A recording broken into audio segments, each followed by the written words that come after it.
When we tell ourselves that all human thought is merely the product of its historical circumstances, we have already surrendered the possibility of genuine philosophy. The historicist revolution that swept through modern thought claimed to liberate us from dogmatic absolutes, yet it achieved something far more devastating: it made truth itself impossible. In my years of wrestling with texts both ancient and modern, I have witnessed how this seemingly sophisticated doctrine operates as philosophy's most subtle executioner. The ancient philosophers understood something that we have forgotten, that if there is no possibility of transhistorical truth, then there is no possibility of philosophy at all. Today we shall examine how historicism, in its very attempt to explain everything, explains away the very foundations of rational inquiry. The great irony is that historicism itself claims to be true, absolutely true, about the relativity of all truth claims. We must return to the question that drove my entire career: whether the permanent problems of human existence can be understood through careful reading of those who thought most deeply about them, or whether we are condemned to the prison of our own historical moment. Chapter 1: The Seductive Appeal of Historical Consciousness. Historicism announced itself as the highest achievement of human consciousness, the recognition that all human thoughts, institutions, and values are products of their particular historical context.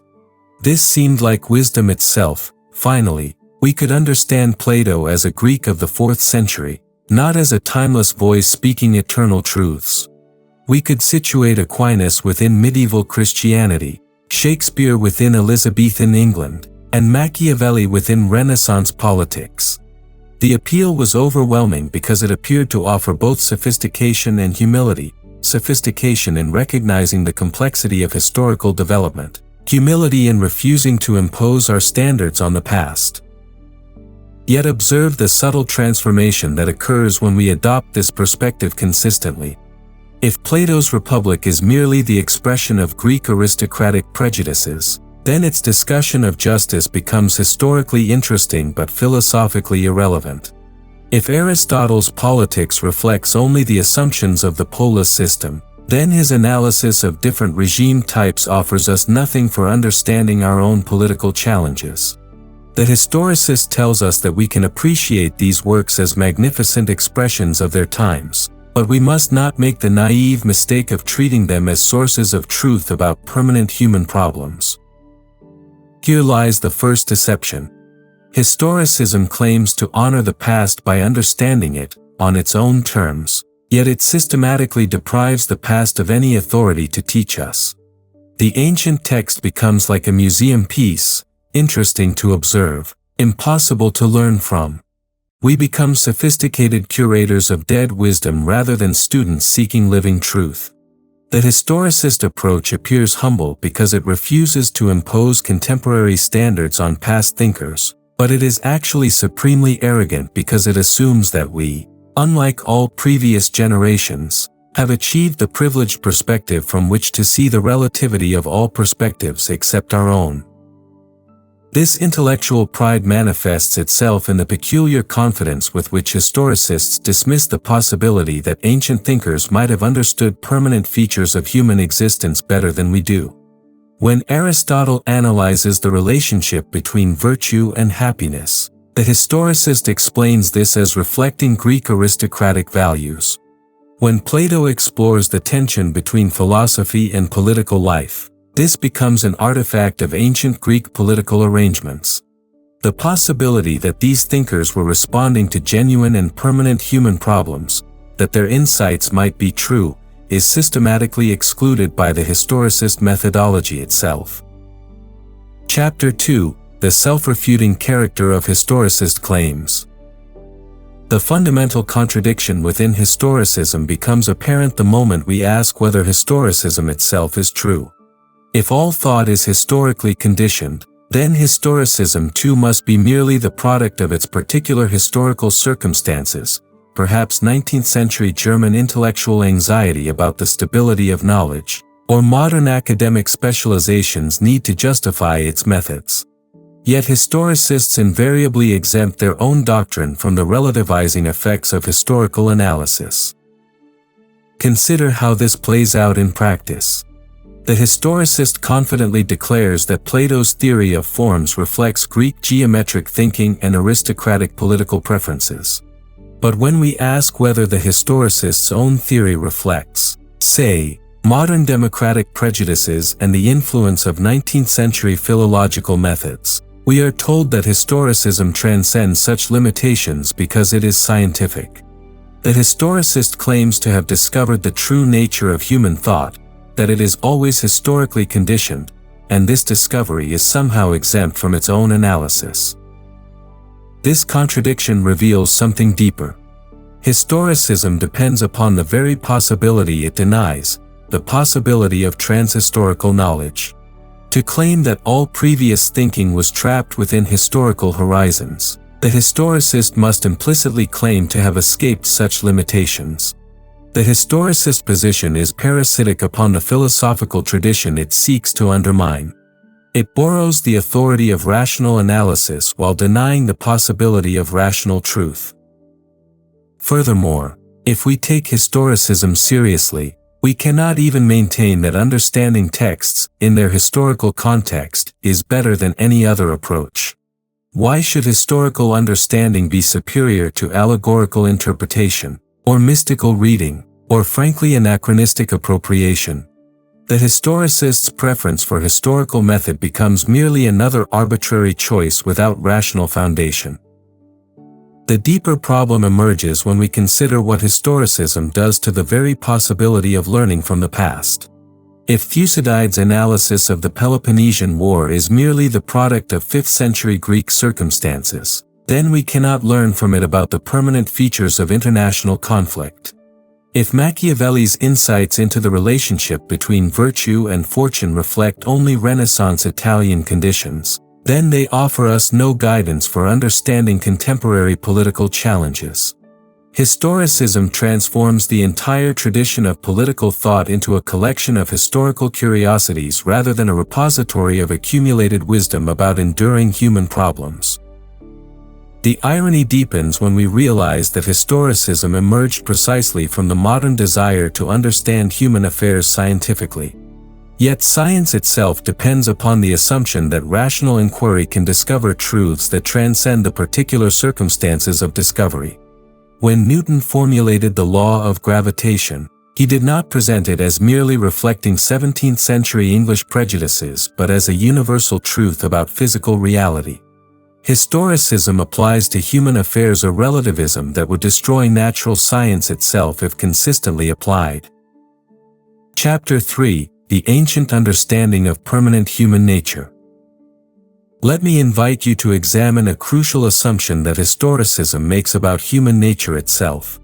The historicist doctrine depends upon the claim that human beings are so thoroughly historical that they share no common nature across time and place.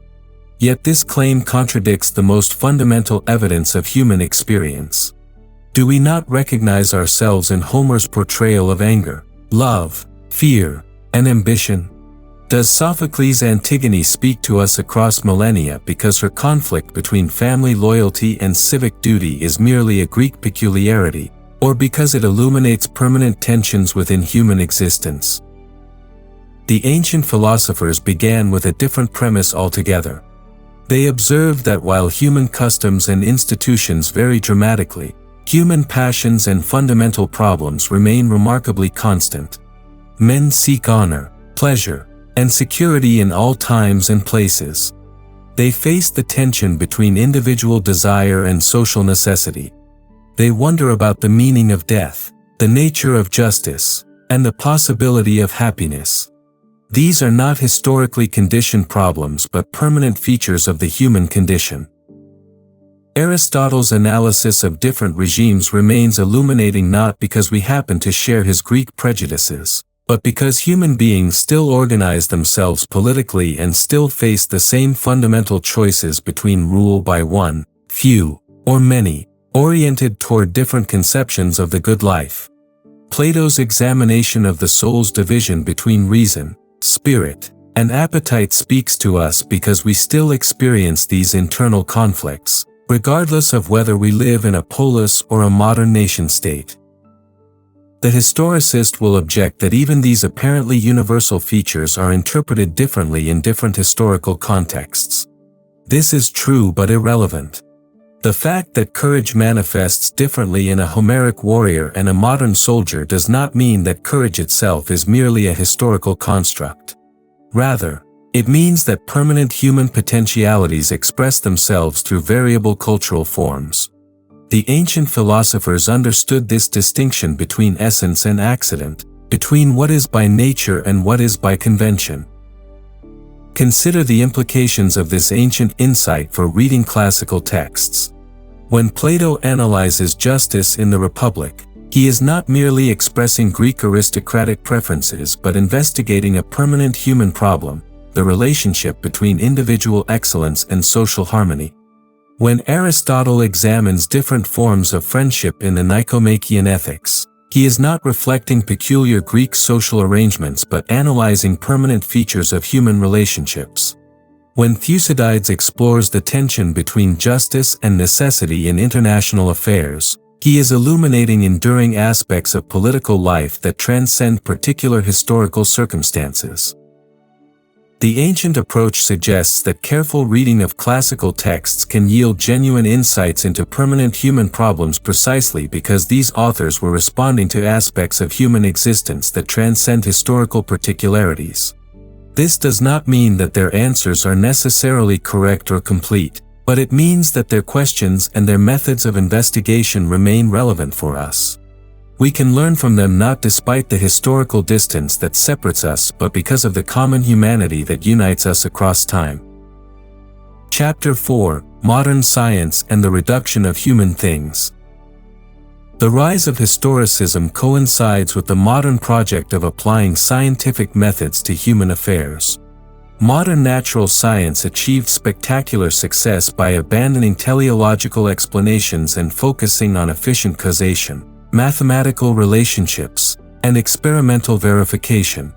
The prestige of this approach naturally led to attempts to study human beings with similar methods. Yet the application of scientific methods to human affairs requires treating human beings as objects rather than subjects, as effects of causes rather than agents capable of choice and responsibility. Historicism serves as a bridge between scientific naturalism and the undeniable fact that human beings create meanings, institutions, and cultures. If we cannot reduce human phenomena to natural laws in the manner of physics, perhaps we can at least show that they follow historical laws or patterns. The historicist claims to study human culture scientifically by treating ideas, institutions, and values as products of their historical circumstances rather than as responses to permanent human problems. Yet this approach systematically blinds us to what is most important about human beings: their capacity for rational choice, moral responsibility, and the pursuit of truth and justice. When we explain Plato's Republic as a product of Greek social conditions, we may gain some sociological insight, but we lose access to Plato's actual reasoning about justice. We become unable to evaluate whether his arguments are sound, whether his insights are true, whether his vision of the best regime is desirable. The ancient political philosophers approached human affairs differently. They recognized that while human beings are natural creatures subject to natural necessities, they are also rational beings capable of transcending immediate circumstances through thought and choice. Political philosophy was possible precisely because human beings could reflect on their condition, compare different ways of life, and choose better or worse forms of association. This capacity for rational reflection about human affairs is what historicism, in its flight toward scientific objectivity, systematically obscures. The modern scientific approach to human affairs produces a peculiar form of intellectual schizophrenia. As scientists studying human behavior, we treat human actions as the predictable results of antecedent causes. As human beings living our own lives, we cannot help but experience ourselves as agents capable of genuine choice and moral responsibility. Historicism attempts to resolve this tension by suggesting that while we cannot predict human behavior with scientific precision, we can at least understand it as the product of historical forces beyond individual control. This resolution, however, comes at the cost of making genuine political philosophy impossible. If our political beliefs and moral commitments are merely the products of historical circumstances, then we cannot engage in rational discourse about justice, the best regime, or the proper relationship between individual and community. Political life reduces to the struggle between competing historical forces, and political philosophy becomes either propaganda for particular interests or detached historical analysis of how different groups have justified their preferences. The ancient alternative suggests that political philosophy is possible because human beings possess a rational faculty capable of transcending immediate circumstances and discovering truths about political life that are not merely relative to particular historical contexts. This does not require denying that we are historical beings, but it does require recognizing that our historicity does not exhaust our humanity. Chapter 5: The Theological Political Problem and Historical Relativism. Consider carefully your own relationship to the fundamental questions that have driven human inquiry across centuries. When you confront questions about the existence of God, the immortality of the soul, or the ultimate ground of moral obligation, do you approach them as historically relative curiosities or as permanent problems that demand serious consideration? The historicist training that dominates modern education encourages the former approach, yet something in us rebels against treating these ultimate questions merely as products of particular historical circumstances.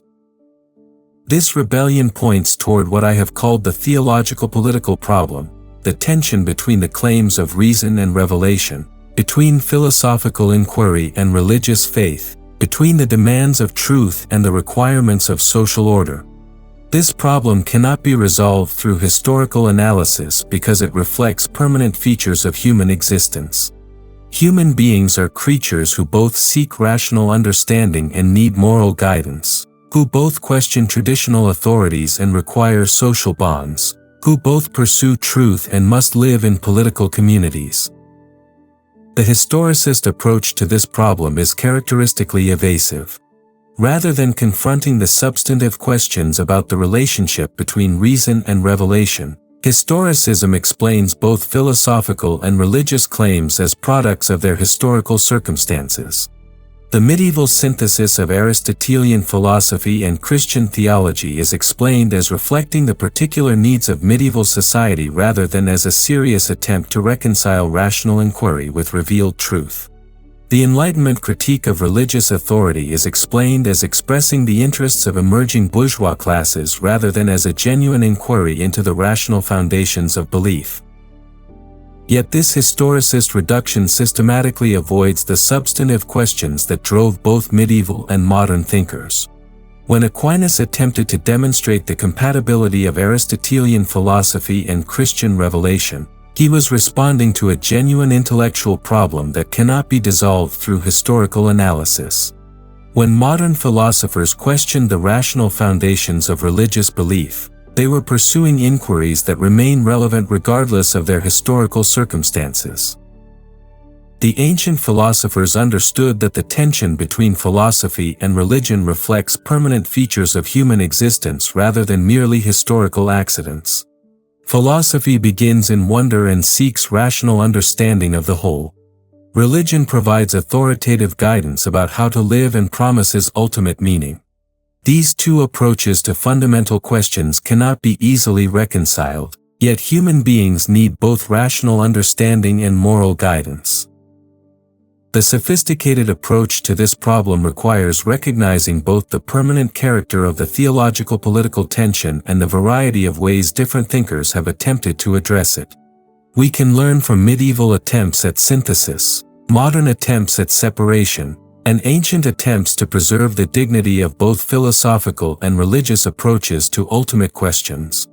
But we can learn from them only if we treat them as serious responses to permanent problems rather than as mere historical curiosities. Chapter 6: The Art of Prudent Communication and Historical Context.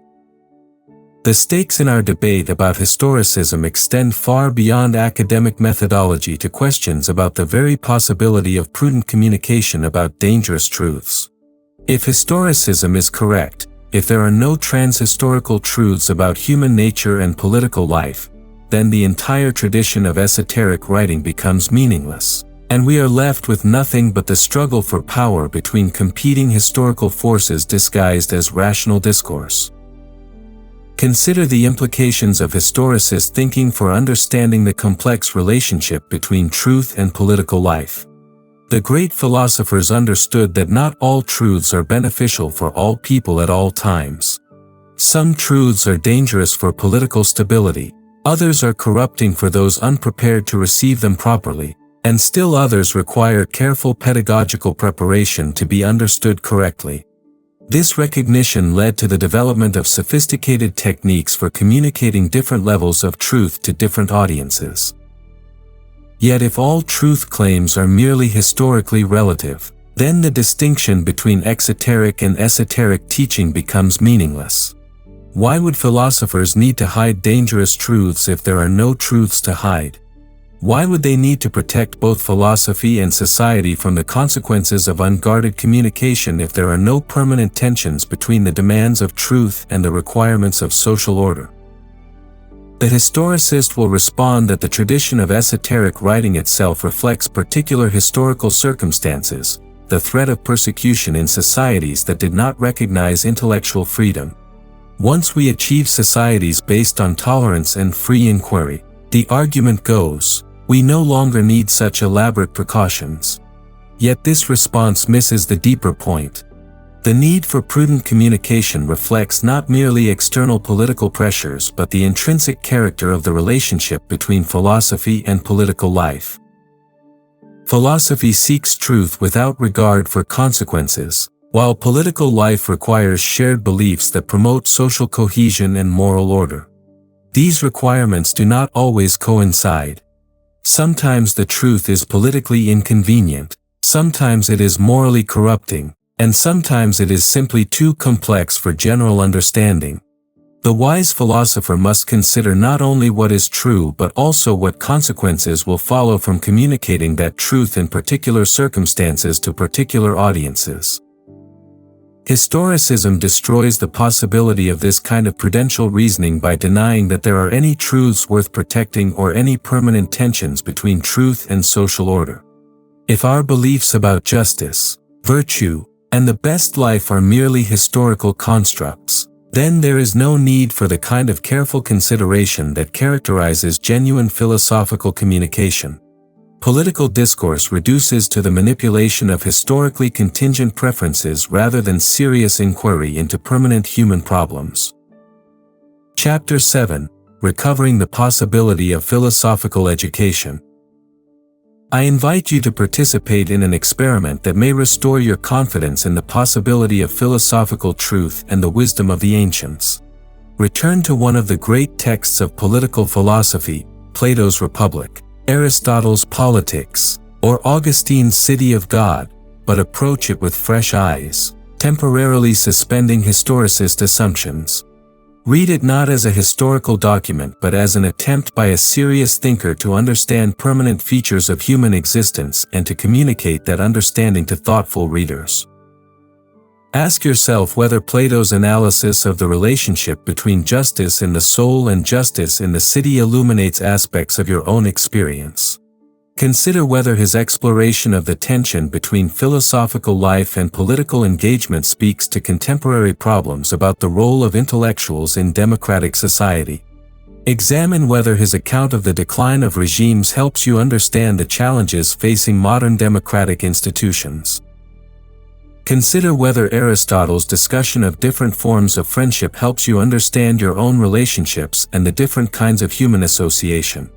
Examine whether his analysis of the relationship between individual virtue and political institutions offers insights into contemporary debates about the role of character in political life. Ask whether his defense of the mixed regime provides guidance for thinking about constitutional arrangements in modern democracies. You will likely discover that these texts possess a kind of immediacy and relevance that historical contextualization tends to obscure. This is not because you are naively projecting contemporary concerns onto ancient texts, but because these authors were addressing permanent human problems that transcend particular historical circumstances. The great books endure not as museum pieces but as living sources of wisdom about the human condition. This recovery of philosophical reading requires intellectual courage and intellectual humility in equal measure. You must be willing to take seriously the possibility that ancient authors might know things that we have forgotten, that their questions might be more important than our questions, that their answers might be better than our answers. You must be willing to approach these texts as a student rather than a judge, seeking to understand before seeking to criticize. The practice of careful philosophical reading cultivates virtues that are essential for both intellectual and political life. It develops patience for complex arguments, respect for serious thinking, and humility before questions that have challenged the best minds across centuries. It provides practice in the kind of rational discourse that democracy requires but that historicism undermines. Most importantly, it keeps alive the possibility that human beings can discover trans-historical truths about the most important questions of human existence. This educational process cannot be accomplished quickly or easily. It requires the kind of slow, careful reading that our age tends to discourage. It demands the willingness to wrestle with difficult arguments and to consider possibilities that challenge our comfortable assumptions. It asks us to take seriously the claim that wisdom is possible and that the greatest thinkers of the past may have achieved insights that we need to recover. Conclusion. The historicist revolution promised to free us from dogmatic absolutes, yet it has delivered us to a far more destructive dogma, the absolute impossibility of absolute truth. In destroying the foundations of philosophical inquiry, historicism has not made us more sophisticated but more defenseless against the very relativism and nihilism that threaten rational discourse and political life itself.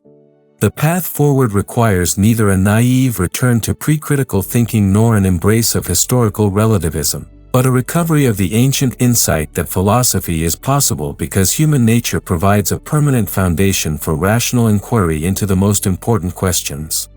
The great texts of our tradition await those courageous enough to approach them not as historical curiosities but as teachers who might know something essential about the unchanging features of human existence and the permanent problems of political life.